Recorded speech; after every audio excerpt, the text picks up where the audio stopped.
Welcome to the Salmon Runs YouTube. Enjoy the video.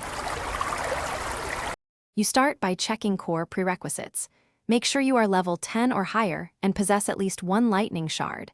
This matters because shards enable the initial charge. Once done, equip a staff and drink 1/2 energy potion to stabilize mana. This reduces interruptions. Save at the nearest checkpoint so you can retry without loss. Then enter the designated storm zone and wait for the visual cue, because the spawn timer is strict and you need to be ready when it appears. You now focus on the complex execution.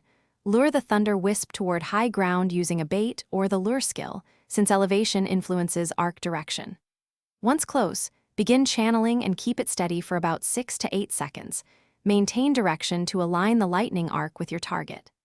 At the same time, place or equip a conductive surface, like a metal ring, to amplify the effect by roughly 25%, because conduction increases damage and guarantees the lightning imprint. You complete the sequence by watching for 2 pulsing glows.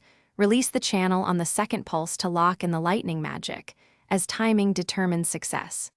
Next, open the imprint menu and apply the lightning sigil to your weapon so the effect persists between runs. If it fails, don't panic. Recheck shard quality and durability, wait the full spawn cooldown, and reload your saved checkpoint.